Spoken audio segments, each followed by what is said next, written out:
जिस तरह दुनिया में आने वाला हर इंसान अपने जन्म से पहले ही अपनी मृत्यु की तारीख यमलोक में निश्चित करके आता है, उसी तरह इंसानी रूप में जन्म लेने वाले भगवान के अवतारों का भी इस धरती पर एक निश्चित समय था। वो समय समाप्त होने के बाद उन्हें भी मृत्यु का वर्णन करके अपने लोक वापस लौटना पड़ता है। लेकिन इंसान और ईश्वर के भीतर एक बड़ा अंतर है, इसलिए हम भगवान के लिए मरना शब्द कभी इस्तेमाल नहीं करते, बल्कि इसके स्थान पर उनका इस दुनिया से चले जाना या लोप हो जाना, इस तरह के शब्दों का उपयोग करते हैं। आज हम जानेंगे कि भगवान श्री राम कैसे इस लोक को छोड़कर वापस विष्णु लोक गए। हिंदू धर्म में भगवान विष्णु के महान अवतार प्रभु राम के इस दुनिया से चले जाने की कहानी काफ़ी रोचक है। आखिर भगवान राम धरती लोक से विष्णु लोक में कैसे गए, इसके पीछे एक पौराणिक कथा प्रचलित है। भगवान विष्णु के कई अवतारों के विभिन्न युग में जन्म लिया यह अवतार भगवान विष्णु द्वारा संसार की भलाई के लिए लिए गए थे। भगवान विष्णु द्वारा कुल 10 अवतारों की रचना की गई थी, जिसमें से भगवान राम 7वें अवतार माने जाते हैं। यह अवतार भगवान विष्णु के सभी अवतारों में से सबसे ज़्यादा प्रसिद्ध और पूजनीय माना जाता है। भगवान श्री राम की मुक्ति से पूर्व यदि हम उनके जीवन काल पर नज़र डालें तो प्रभु राम ने पृथ्वी पर 10,000 से भी ज़्यादा वर्षों तक राज किया है। पद्म पुराण में दर्ज एक कथा के अनुसार एक दिन एक वृद्ध संत भगवान राम के दरबार में पहुँचे और उनसे अकेले में चर्चा करने के लिए निवेदन किया। उस संत के पुकार सुनते हुए प्रभु राम उन्हें एक कक्ष में ले गए और द्वार पर अपने छोटे भाई लक्ष्मण को खड़ा किया और कहा कि यदि उनके और संत की चर्चा को किसी ने भंग करने की कोशिश की तो उसे मृत्यु दंड प्राप्त होगा। लक्ष्मण ने अपने ज्येष्ठ भ्राता की आज्ञा का पालन करते हुए दोनों को उस कमरे में एकांत में छोड़ दिया और खुद बाहर पहरा देने लगे। वह वृद्ध संत कोई और नहीं बल्कि विष्णु लोक से भेजे गए एक काल देव थे, जिन्हें प्रभु राम को यह बताने भेजा गया था कि उनका धरती पर जीवन पूरा हो चुका है और अब उन्हें अपने लोक वापस लौटना होगा। अभी उस संत और श्री राम के बीच चर्चा चल ही रही थी कि अचानक द्वार पर ऋषि दुर्वासा आ गए। उन्होंने लक्ष्मण से भगवान राम से बात करने के लिए कक्ष के भीतर जाने के लिए निवेदन किया, लेकिन श्री राम की आज्ञा का पालन करते हुए लक्ष्मण ने उन्हें ऐसा करने से मना किया। ऋषि दुर्वासा हमेशा से ही अपने अत्यंत क्रोध के लिए जाने जाते हैं, जिसका खामियाजा हर किसी को भुगतना पड़ता है, यहाँ तक कि स्वयं श्री राम को भी। लक्ष्मण के बार बार मना करने पर भी ऋषि दुर्वासा अपनी बात से पीछे न हटे और अंत में लक्ष्मण को श्री राम को श्राप देने की चेतावनी दे दी। अब लक्ष्मण की चिंता और भी बढ़ गई। वे समझ नहीं पा रहे थे कि आखिरकार अपने भाई की आज्ञा का पालन करें या फिर उन्हें श्राप मिलने से बचाए। लक्ष्मण हमेशा से अपने ज्येष्ठ भाई श्री राम की आज्ञा का पालन करते थे। पूरे रामायण काल में वे एक क्षण भी श्री राम से दूर नहीं रहे, यहाँ तक कि वनवास के समय भी वे अपने भाई और सीता के साथ ही रहे थे और अंत में उन्हें साथ लेकर ही अयोध्या वापस लौटे थे। ऋषि दुर्वासा द्वारा भगवान राम को श्राप देने जैसी चेतावनी सुनकर लक्ष्मण काफ़ी भयभीत हो गए और फिर उन्होंने एक कठोर फैसला लिया। लक्ष्मण कभी नहीं चाहते थे कि उनके कारण उनके भाई को कोई किसी भी प्रकार की हानि पहुंचा सके, इसलिए उन्होंने अपनी बलि देने का फैसला किया।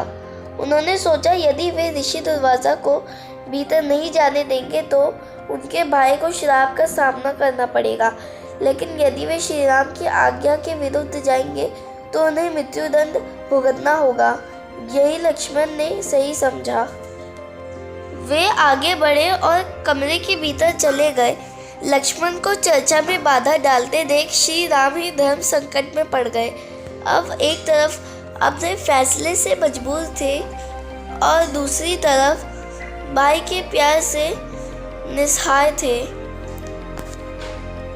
उस समय श्री राम ने अपने भाई को मृत्युदंड देने के स्थान पर राज एवं देश से बाहर निकल जाने को कहा उस युग में देश निकलाना मिलना मृत्यु दंड के बराबर ही माना जाता था।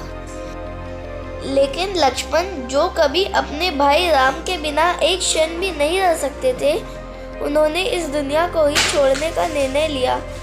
वे सरयू नदी के पास गए और संसार से मुक्ति पाने की इच्छा रखते हुए वे नदी के भीतर चले गए। इस तरह लक्ष्मण के जीवन का अंत हो गया और वे पृथ्वी लोक से दूसरे लोक में चले गए। लक्ष्मण के सरयू नदी के अंदर जाते ही वह अनंत सेन के अवतार में बदल गए और विष्णु लोक चले गए। अपने भाई के चले जाने से श्री राम काफ़ी उदास हो गए। जिस तरह राम के बिना लक्ष्मण नहीं, ठीक उसी तरह लक्ष्मण के बिना राम का जीना भी प्रभु राम को उचित ना लगा। उन्होंने भी इस लोक से चले जाने का विचार बनाया। तब प्रभु राम ने अपना राजपाट और पद अपने पुत्रों के साथ अपने भाई के पुत्रों को सौंप दिया और सरयू नदी की ओर चल दिए। वहां पहुंचकर श्री राम सरयू नदी के बिल्कुल आंतरिक भूभाग तक चले गए और अचानक गायब हो गए। फिर कुछ देर बाद नदी के भीतर से भगवान विष्णु प्रकट हुए और उन्होंने अपने भक्तों का दर्शन दिए। एक प्रकार से श्री राम ने भी अपना मानवीय रूप त्याग कर अपने वास्तविक स्वरूप विष्णु का रूप धारण किया और वैकुंठ धाम की ओर प्रस्थान किया। आखिर ऐसे समय में हनुमान कहाँ थे? भगवान श्री राम के मृत्यु वर्णन में सबसे बड़ी बाधा उनके प्रिय भक्त हनुमान थे, क्योंकि हनुमान के होते हुए यम की इतनी हिम्मत नहीं थी कि वो राम के पास पहुंच चुके, पर स्वयं श्री राम ने इसका हल निकाला। आइए जानते हैं कि कैसे श्री राम ने समस्या का हल निकाला। राम जान गए थे कि उनकी मृत्यु का समय हो गया था। वह जानते थे कि जो जन्म लेता है उसे मरना पड़ता है। यम को मुझ तक आने दो। मेरे लिए वैकुंठ, मेरा स्वर्गिक धाम जाने का समय आ गया है। उन्होंने कहा, लेकिन मृत्यु के देवता यम अयोध्या में घुसने से डरते थे, क्योंकि उनको राम के परम भक्त और उनके महल के मुख्य प्रहरी हनुमान से भय लगता था। यम के प्रवेश के लिए हनुमान को हटाना ज़रूरी था, इसलिए राम ने अपनी अंगूठी को महल के फर्श के एक छेद में से गिरा दिया और हनुमान से इसे खोजकर लाने के लिए कहा। हनुमान ने स्वयं का स्वरूप छोटा करते हुए बिल्कुल भंवरे जैसा आकार बना लिया और केवल उस अंगूठी को ढूंढने के लिए छेद में प्रवेश कर गए। वह छेद केवल छेद नहीं था, बल्कि एक सुरंग का रास्ता था जो सांपों के नगर नागलोक तक जाता था। हनुमान नागों के राजा वासुकी से मिले और अपने आने का कारण बताया। वासुकी हनुमान को नागलोक के मध्य में ले गए, जहां अंगूठियों का पहाड़ जैसा ढेर लगा हुआ था। यहाँ आपको राम की अंगूठी अवश्य ही मिल जाएगी, वासुकी ने कहा।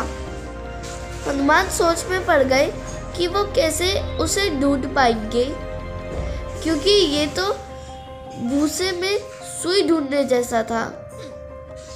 लेकिन सौभाग्य से जो पहली अंगूठी उन्होंने उठाई वो राम की अंगूठी थी। वासुकी मुस्कुराए और बोले, जिस संसार में हम रहते हैं वो सृष्टि व विनाश के चक्र से गुजरती है। इस संसार के प्रत्येक सृष्टि चक्र को एक कल्प कहा जाता है।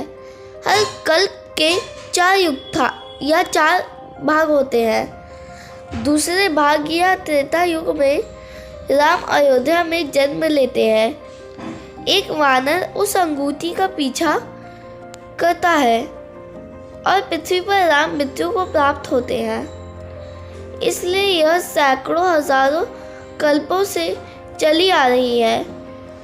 अंगूठियों का ढेर है। सभी अंगूठियां वास्तविक है। अंगूठियां गिरती रही और इनका ढेर बड़ा होता रहा। भविष्य के रामों की अंगूठियों के लिए भी यहाँ पर काफ़ी जगह है।